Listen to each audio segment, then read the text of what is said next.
Hello out there! Babalik na naman po ako.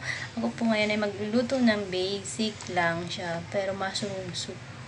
So, ito ang soup ng mga Chekwa. Kaya so,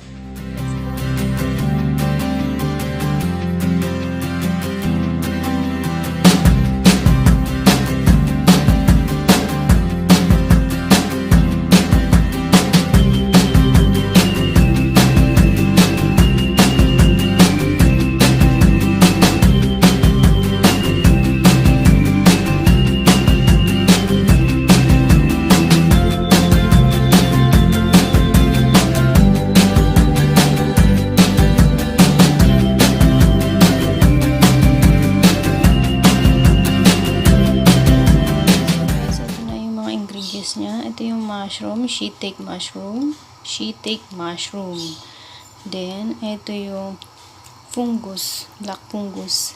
Tapos, ito yung yung red dates niya. Red dates na dry siya, dry.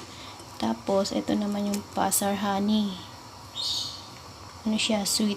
Pasar honey. Tapos, sobrang matigas siya. Ito naman yung wolfberry fruit. Yan. Puro dry siya. So, ngayon ito, i-soak natin sa water para pagka nilagay natin sa soup, lumambot. Ayan. So, ayan. Naka-prepare na siya Naka-prepare na. Inugasan ko na siya. Ito na po yung meat niya. Binuborg ko para matanggal yung dugo daw. So, ayan guys, tapos na siyang kumulo.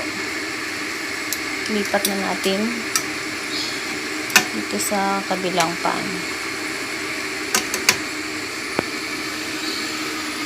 Ayan. Ganyan lang kasi ayaw nila ng sibuyas, ng kahit anong. Ganyan lang. So, ganyan lang siya. Tambog-tambog. Yan lang po. Ganyan lang.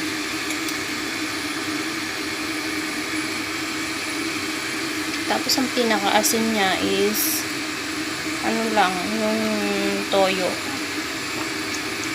Ayun lang. Lagyan lang ng 2 kutsara. Wala na. Yan na ang soup ng mga Chekwa. Ganyan lang po. Pero full of vitamin siya. Kasi talagang masarap yung sa mushroom siya. Ayan. Po, lagay natin yung mushroom ngayon. Ito yung mushroom. Lagay natin.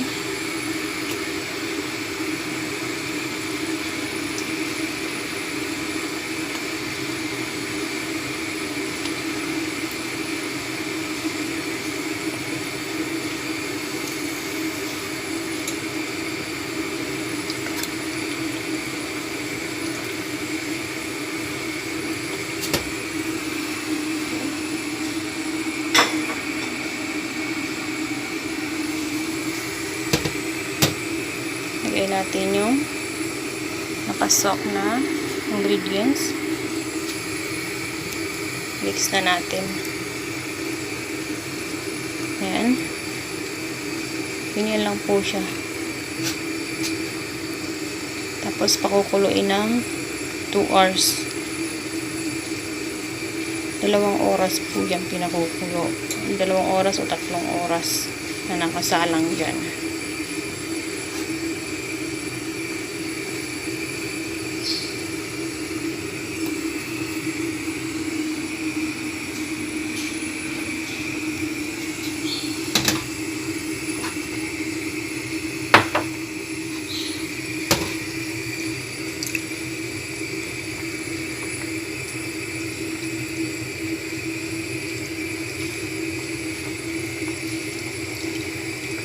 So, ito na po yung fungus, black fungus. Lagay na rin natin. Kasi, boboard lang yan ng 2 or 3 hours lang. Ganyan lang po yan. Ganyan lang po.